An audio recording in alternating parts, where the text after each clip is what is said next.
Hello everyone, आज की इस वीडियो में हम हिस्ट्री क्लास 12th का चैप्टर 14 अंडरस्टैंडिंग पार्टीशन को डिस्कस करने वाले हैं।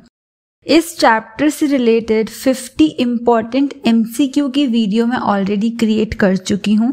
अगर आप वो देखना चाहें तो उसका डिस्क्रिप्शन में आपको लिंक मिल जाएगा, आप वहाँ से उसे चेक कर सकते हैं। तो बिना टाइम वेस्ट किए इस वीडियो को शुरू करते हैं। –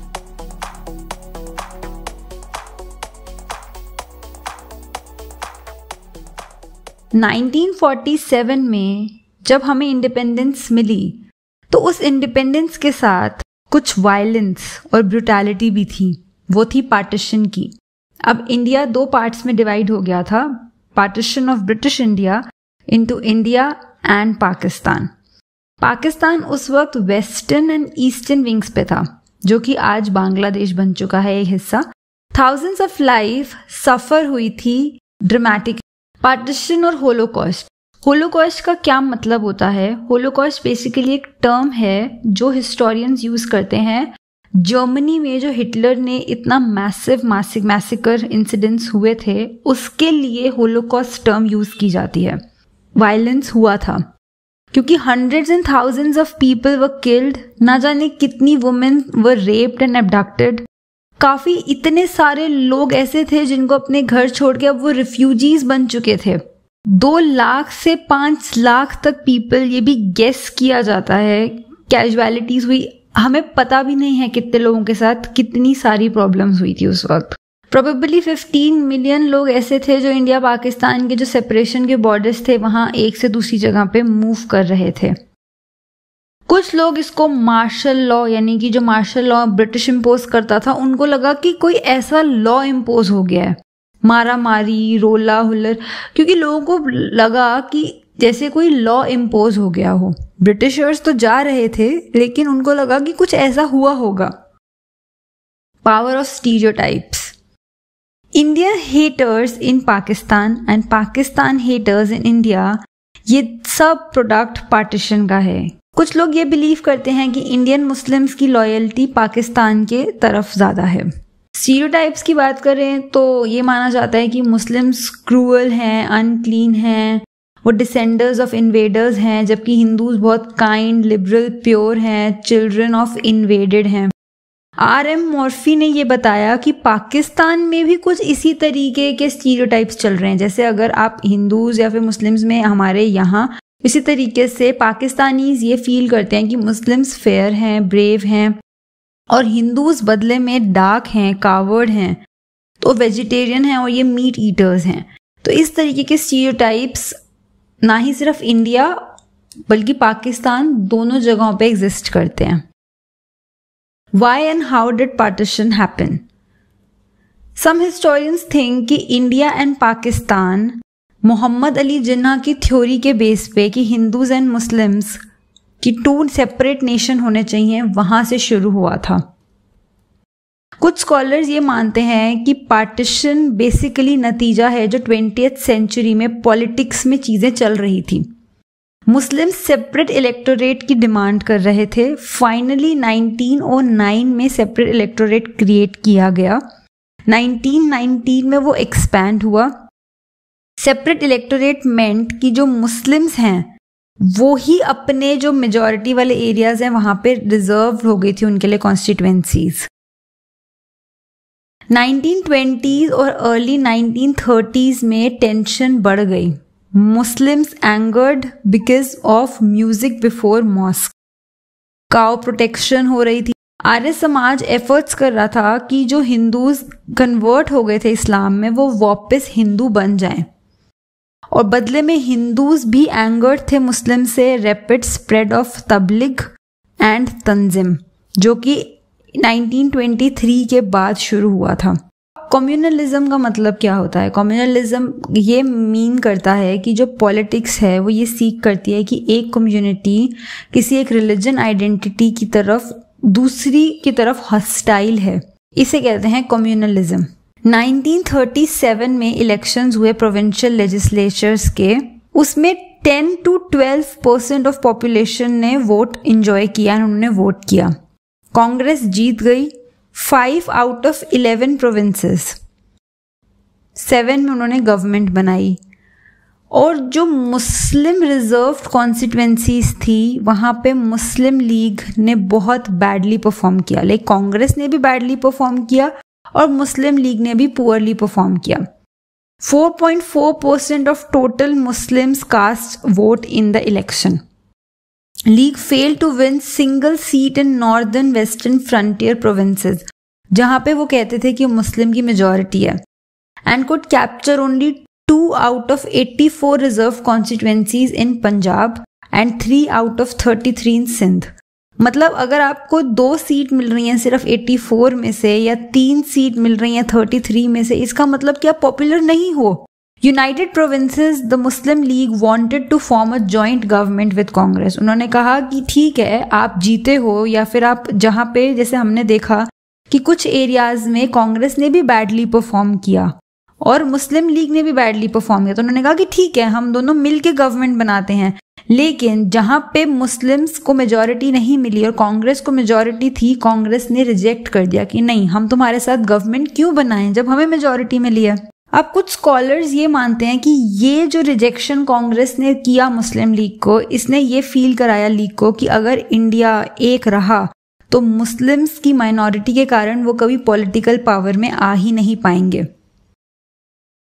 मुस्लिम पार्टी ये चाहती थी, एज्यूम्ड ऑफ कोर्स, कि वो मुस्लिम्स के इंटरेस्ट को रिप्रेजेंट करती है और उन्होंने कहा कि कांग्रेस जो है वो एसेंशियली हिंदू पार्टी है और जिन्होंने ये इंसिस्ट किया कि लीग को एक सोल स्पोक्स पर्सन के फॉर्म में बनाया जाए कि वो मुस्लिम के हित में बोलती है। The Pakistan resolution.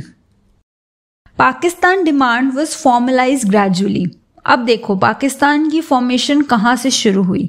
मार्च 23, 1940 में ऐसा कोई आइडिया नहीं था कि पाकिस्तान बनेगा। मुस्लिम सिर्फ ये चाहते थे, वो डिमांड क्या कर रहे थे कि मुस्लिम मेजॉरिटी एरियाज में उनको ऑटोनॉमी मिल जाए। रेजोल्यूशन नेवर मेंशन्ड पार्टीशन और पाकिस्तान। इनफैक्ट सिकंदर हयात खान, जो कि Punjab premium and leader of unionist party थे, उन्होंने drafted the resolution and declared अपनी स्पीच में, जो उन्होंने 1 मार्च 1941 में दी, कि वो अपोज करते हैं पाकिस्तान का आइडिया कि मुस्लिम राज एक तरफ होगा और हिंदू राज दूसरी तरफ होगा। ऐसा नहीं है। तो आप देख सकते हो कि 1941 तक भी ऐसा कोई पाकिस्तान का मेजर डिमांड उठ नहीं रही थी। Origins of Pakistan demand have been traced back from the Urdu poet Muhammad Iqbal, जिन्होंने सारे जहां से अच्छा हिंदुस्तान हमारा भी लिखा है। The presidential address to the Muslim League in 1930, the poet spoke the need of Northwest Indian Muslim state. Iqbal ने however did not visualize कि एक नई कंट्री इमर्ज होगी। उन्होंने भी देखो मुस्लिम स्टेट मेंशन किया है कि एक स्टेट बन जाए, वो एक नई कंट्री को नहीं एज्यूम कर रहे थे अपनी स्पीच में। The sudden of partition. Now if you see that league itself was vague. उनको खुद नहीं पता था 1940 में कि वो पाकिस्तान की डिमांड कर देंगे, लेकिन अगले 7 साल में ही मुस्लिम मेजॉरिटी ऑटोनॉमी से उनकी डिमांड पार्टीशन पे आ गई थी। किसी को नहीं पता था कि पाकिस्तान का क्रिएशन किस तरीके का होगा, लोगों की लाइफ किस तरीके की होगी।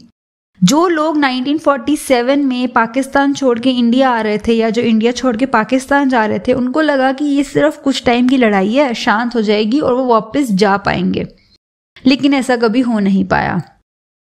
Initially, Muslim leaders also didn't seriously raise the demand of Pakistan. Jinnah himself may have seen Pakistan idea as a bargaining counter. उनको लगा होगा कि अगर मैं बहुत बड़ी चीज मांगूंगा तो कम से कम मुझे कुछ छोटा, यानी कि जो वो बेसिकली चाहते थे ऑटोनॉमी, वो तो मिल ही जाएगी। अब क्योंकि सेकेंड वर्ल्ड वॉर पे ब्रिटिशर्स का सारा फोकस था, तो उन्होंने कहा कि ठीक है, हम वर्ल्ड वॉर खत्म होने के बाद बात करेंगे। और 1942 में क्विट इंडिया मूवमेंट इतनी स्ट्रांगली चल रही थी कि ब्रिटिशर्स को अपनी नीज पे लाके खड़ा कर दिया था। डायलॉग शुरू हुआ। इंडियन पार्टीज ने कहा कि ट्रांसफर ऑफ पावर किस तरीके से होगी। ब्रिटिशर्स तैयार हो गए कि ठीक है, हम आपको आजादी देंगे, लेकिन पावर किस तरीके से ट्रांसफर होगी। प्रोविंशियल इलेक्शंस 1946 में हुए। कांग्रेस जीती। 91.3% of non Muslim vote Congress के पास आया, लेकिन मुस्लिम्स, जो मुस्लिम लीग थी, उसने सक्सेसफुल किया किन सीट्स पे जो मुस्लिम के लिए रिजर्व थी। 30 रिजर्व कॉन्स्टिट्यूएंसीज जीती Muslim League. 86.6% of Muslim vote and 442 out of 509 seats provinces में मुस्लिम लीग को मिली। कहाँ पहले सिर्फ 2 या 3 सीट मिल रही थी और आज उनको 442 सीट्स मिली, यानी कि अब मुस्लिम लीग पॉपुलर थी। लेट 1946 में लीग ने dominant party among Muslim voters establish किया अपने आप को। अब देखा जाए तो अबाउट 10 to 12% ऑफ पॉपुलेशन ही राइट टू वोट एंजॉय करती थी प्रोविंशियल इलेक्शंस में, और सेंट्रल असेंबली में तो सिर्फ 1% ही इलेक्शंस में वोट डालते थे। The possible alternative to partition. March 1946 में ब्रिटिश कैबिनेट ने 3 मेंबर्स को भेजा दिल्ली टू एग्जामिन कि पॉलिटिकल फ्रेमवर्क किस तरीके का होगा एक आज़ाद इंडिया का। कैबिनेट मिशन ने पूरे इंडिया को टूर किया लगभग 3 महीने तक, और ये रेकमेंड किया कि 3 टायर कन्फेडरेशन होनी चाहिए। उस 3 टायर में क्या था कि सेक्शन ए होगा Hindu majority, section B and section C ये मुस्लिम मेजॉरिटी प्रोविंसेस होंगे, जो कि नॉर्थ वेस्ट और नॉर्थ ईस्टर्न में होंगे। ये नॉर्थ ईस्ट वाला जो हिस्सा है ये अब बांग्लादेश बन चुका है, पर उस वक्त यही डिसाइड हुआ था कि ये 2 हिस्से होंगे जो मुस्लिम मेजॉरिटी के होंगे। इसमें असम को भी इंक्लूड किया गया था उस वक्त, जो कैबिनेट मिशन ने अपनी रिकमेंडेशन भेजी थी।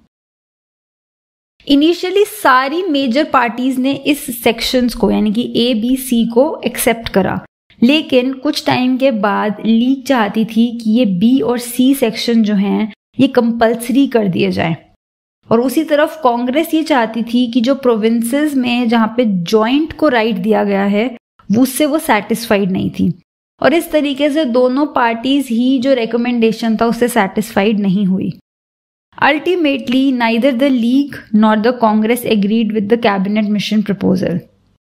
तो अब ये देखा गया कि मोर और लेस कांग्रेस लीडर्स ये एग्री कर रहे थे कि पार्टीशन होगा, और लीग तो चाहती ही थी। महात्मा गांधी एंड खान अब्दुल्ला गफ्फार खान ये 2 ही ऐसे थे जो फर्मली अपोज कर रहे थे कि पार्टीशन नहीं होना चाहिए। Towards partition, after withdrawing its support to the cabinet mission plan, Muslim League decided direct action day. Direct action day 16 अगस्त 1946 को अनाउंस किया गया, और उसमें काफी दंगे हुए कलकत्ता में, काफी दिनों तक हुए, और काफी सारे लोग, लगभग 1000 पीपल उसमें उनकी डेथ हो गई। मार्च में 1947 में वायलेंस नॉर्दर्न इंडिया में भी स्प्रेड हो गया।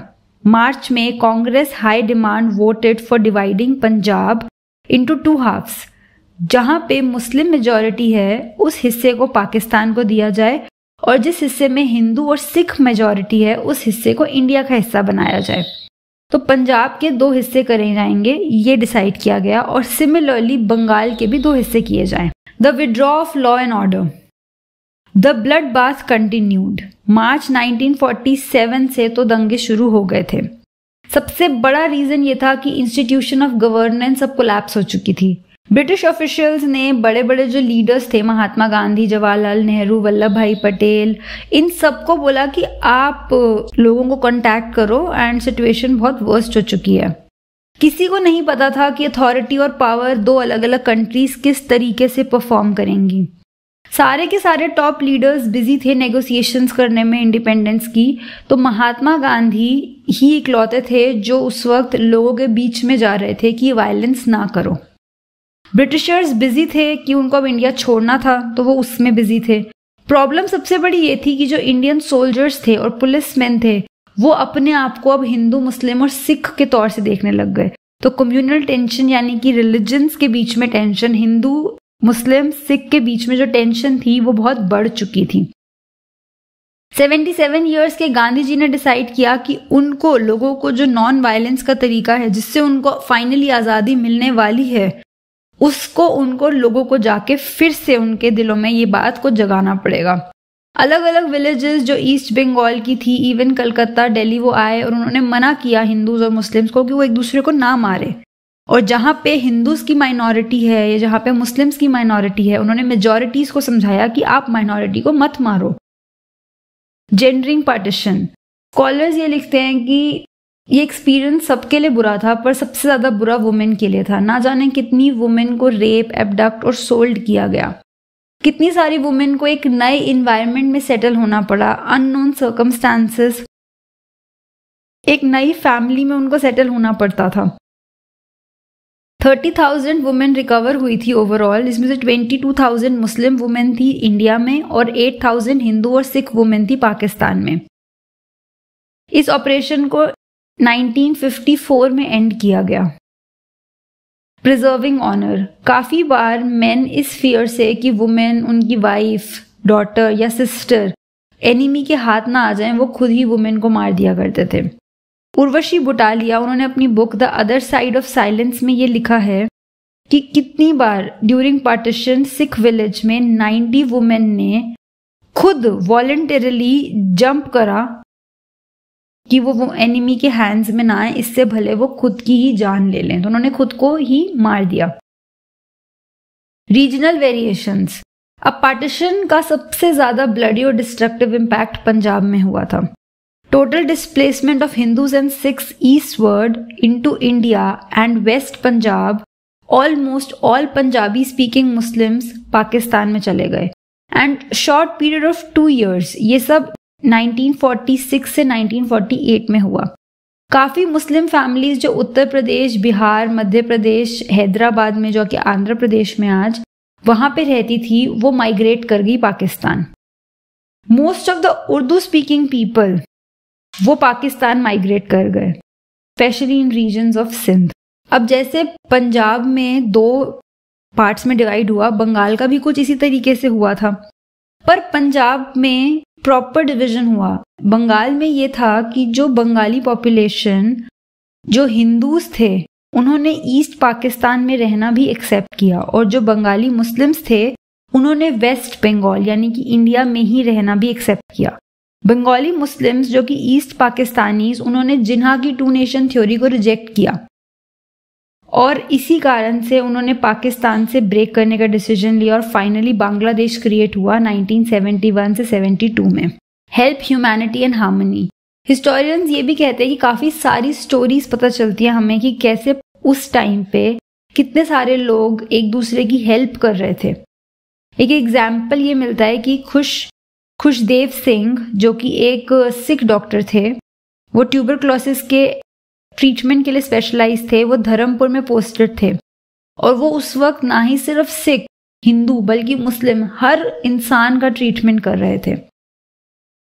Oral testimonies and histories, oral narratives यानी कि जो मेमोरीज, डायरीज, फैमिली हिस्ट्रीज जो लोगों ने खुद एक्सपीरियंस किया, जब वो अपनी बात आपको खुद बताते हैं, वो बहुत हेल्पफुल होती है हमें ये बताने के लिए कि ऑर्डिनरी लोगों के साथ उस वक्त कैसा हो रहा था। मिलियंस ऑफ पीपल ने अपनी आंखों से पार्टीशन को देखा, उन्होंने उसे सफर किया, तो वो जब अपना एक्सपीरियंस बताते हैं तो हमें बहुत कुछ पता चलता है। जैसे अभी हमने पीछे पढ़ा कि 1947 में जब ये हो रहा था तो लोगों को लगा कि कोई मार्शल लॉ लग गया, या फिर लोगों को लगा कि कुछ टाइम की लड़ाई है, हम वापस अपने घर जा पाएंगे। तो ये सब हमें ओरल टेस्टिमनी से ही पता चलता है। इससे ये हिस्टोरियंस को हेल्प करता है कि लोगों के साथ उस वक्त क्या क्या इवेंट्स हो रहे थे पार्टीशन में। गवर्नमेंट की जो डॉक्यूमेंट्स हैं उनसे हमें ये इंफॉर्मेशन नहीं पता चल सकती। ओरल हिस्ट्री से हमें जो पुअर, पावरलेस लोग हैं वो किस तरीके से रह रहे थे, क्या एक्सपीरियंस कर रहे थे, वो पता चलता है। क्योंकि आपको गवर्नमेंट डॉक्यूमेंट्स, न्यूज़पेपर से ये पता चल जाएगा कि उस वक्त के लीडर्स, जो रिच फैमिली थी, वो क्या कर रहे थे, वो कहाँ जा रहे थे। आपको ये सब टेप्स में या फिर उनके न्यूज़पेपर्स में, लेटर्स के थ्रू, स्पीचेस के थ्रू मिल जाएगा। लेकिन एक नॉर्मल जो पुअर या पावरलेस लोग हैं वो डायरीज या ज्यादा रिटन रिकॉर्ड्स नहीं लिखते अपने डेली। ये सिर्फ टॉप लीडर्स या जो पॉलिटिक्स में इन्वॉल्व होते हैं वही लोग करते हैं। तो ओरल हिस्ट्री हमें हेल्प करती है उन लोगों के लाइव एक्सपीरियंसेस जो उन्होंने जिए, उनको पता लगाने में। कुछ हिस्टोरियंस अभी भी ओरल टेस्टिमनीज को लेके स्केप्टिकल होते हैं। क्यों? क्योंकि जो ओरल डेटा होता है वो कंक्रीट नहीं होता, मतलब एक ऑर्डर में, क्रोनोलॉजी में नहीं होता। लोगों को कुछ इंसिडेंसेस बीच में भूल जाते हैं या वो कुछ बातें आगे पीछे कर देते हैं, तो इस कारण से वो ऑर्डर में नहीं होता डेटा। दूसरा रीज़न ये है कि वो हर इंसान के लिए अपना अलग एक्सपीरियंस है, वो बहुत जनरल नहीं होता, इसीलिए हम लार्ज पिक्चर नहीं क्रिएट कर सकते। अब एक जगह पे इंडिया के पाकिस्तान के पार्टीशन में मिलियंस ऑफ लोगों ने उस चीज़ को सफ़र किया, हर इंसान का अपना अलग एक्सपीरियंस था, तो आप उससे ओवरऑल हिस्ट्री नहीं निकाल सकते। कुछ लोग ये भी सोचते हैं कि जो ओरल अकाउंट्स हैं वो एक स्मॉल इंडिविजुअल के हैं, और क्योंकि वक्त के साथ मेमोरी फेड होती जाती है, जो बातें इतनी इंपॉर्टेंट उनको नहीं लगती वो भूलते जाते हैं। सिर्फ मेजर इवेंट्स जो उनको लगता है कि इंडिविजुअल को, वही वो याद रखता है। तो एक लार्जर प्रोसेस ऑफ हिस्ट्री के लिए वो बहुत रेलिवेंट नहीं होता। ओरल हिस्ट्रीज एक्चुअल एक्सपीरियंसेस और कंस्ट्रक्टेड मेमोरीज, जैसे मैंने कहा कि कुछ लोग बढ़ा चढ़ा के चीज़ें भी बताते हैं कि रूमर्स फैल गए, उस वक्त ऐसा हुआ, और वो बात बहुत बढ़ जाती है। तो इसलिए क्या एक्चुअल में सच था और क्या बनाया गया, ये बात में भी डिफरेंस करना मुश्किल है। तो इसीलिए हर फाइनल एनालिसिस तब किया जाता है जो जितने भी मटेरियल हैं, चाहे वो गवर्नमेंट रिकॉर्ड्स हों, ओरल टेस्टिमनीज हों, न्यूज़पेपर्स में अकाउंट्स हों, लेटर्स हों, किसी भी चीज़ को, सारी चीज़ों को इकट्ठे मिला के फिर फाइनल एनालिसिस किया जाता है। तो ये था आपका पूरा चैप्टर 14 अंडरस्टैंडिंग पार्टीशन। इसमें हमने उस वक्त की क्या पॉलिटिक्स थी, लोगों की मेमोरीज, एक्सपीरियंसेस, इस सब को डिस्कस किया। अगर आपको इस चैप्टर से रिलेटेड कोई भी डाउट हो तो आप मुझे नीचे कमेंट बॉक्स में पूछ सकते हो।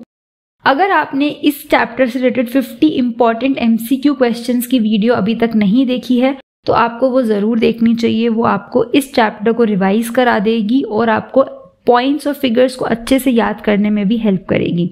अगर आपने इस वीडियो को अभी तक लाइक और मेरे चैनल को सब्सक्राइब नहीं किया है तो जल्दी से कर लीजिए। Thank you so much video को एंड तक देखने के लिए।